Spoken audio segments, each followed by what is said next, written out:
So we are doing this project called Atlas of Multivocal Kitchens, and as part of this project we started a research question on how do everyday kitchen practices act as special social and cultural mechanisms through which migrants negotiate their home, memory, identity and belonging in their post-migration context.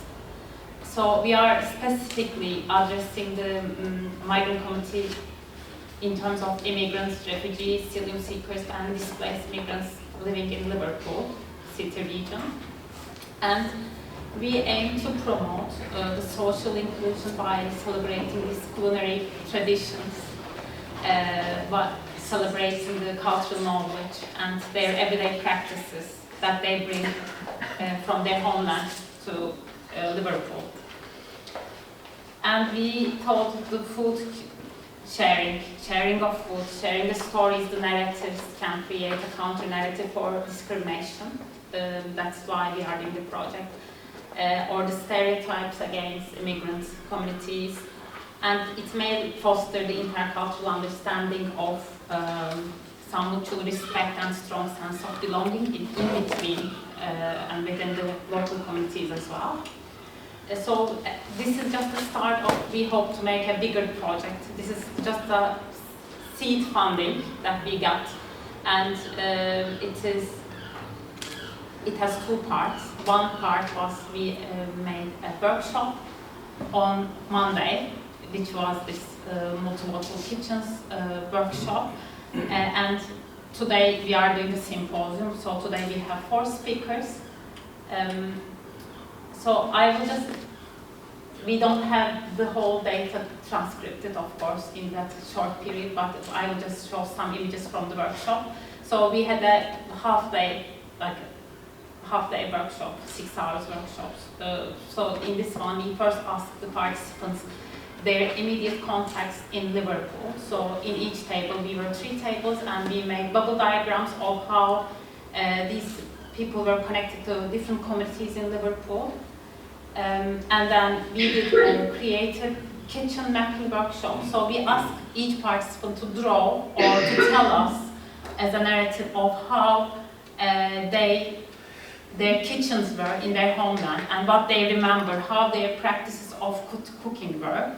And then we had a shared lunch where everybody brings their own, brings some food from which they cooked from their home. And we had some collective reflections, and then we had a discussion, focus group discussion. So there we tried to explore, as I said, how migrant communities in Liverpool had used local organizations, community groups, they developed skills, how they built the social connections to create an atlas of how, or map how these connections can work and how we can connect to each other more.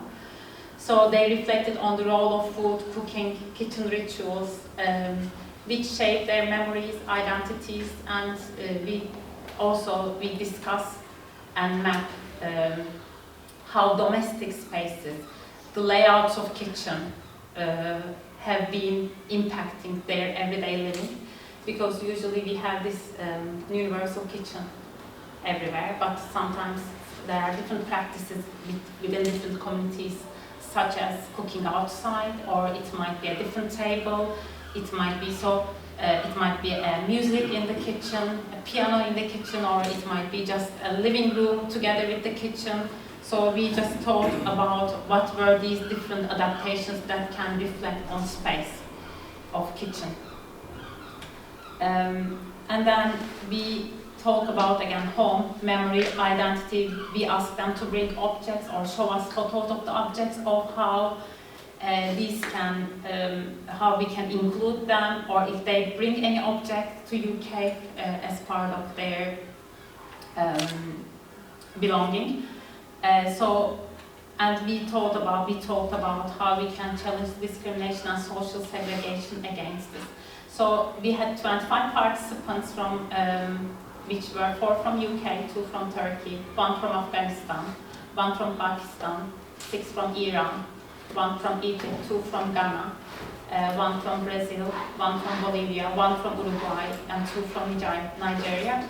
So this was quite, I think it was, for us it was quite successful in a very short period that we could reach so many different countries of participants.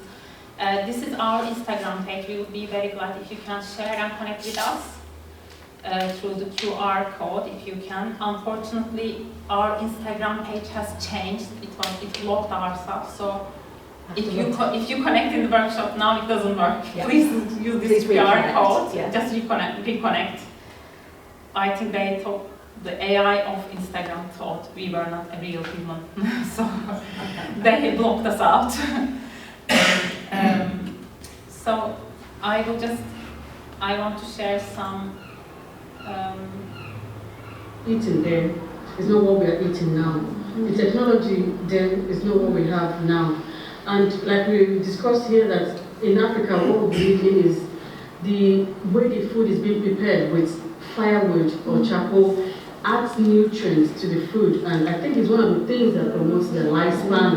Yeah, aside from the way it is grown, and we even mentioned that from the soil to the pots, from the pots to the mouth. Not now that technology has made everything easier, that we have our mixed veggies packed, processed, in the freezer, we use more of eating too. Technology has even made it, has made us drifted away from it. Like I shared with them, some of the routines back in Africa, we eat in a very big plate, and that's unity. That's love. Yes, you have a big bowl, then everyone dips their hand and eats, and some parts of Africa do it a lot.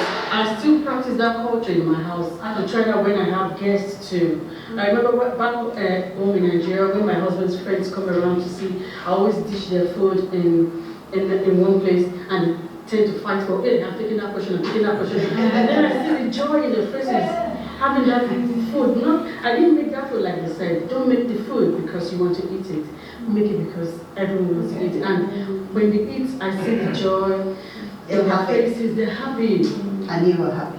And I was happy because I was much happier than them. We have 3 videos like this. Like eating there. We did a feedback. It's not what we are eating now. Sorry, I will just change this one. The workshop was wonderful. It's a great experience. Since I'm leaving soon, and now I think that I want to stay more, to enjoy more these connections, the network we can create by meeting people from different places. And especially I want to say thank you for each and everyone who cook and share food with us. It was amazing to taste, to try. The food is delicious, and that's it.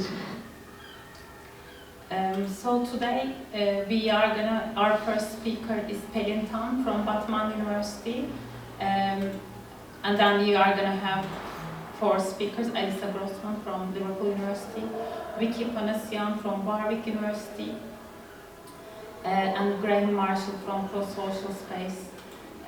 So I will.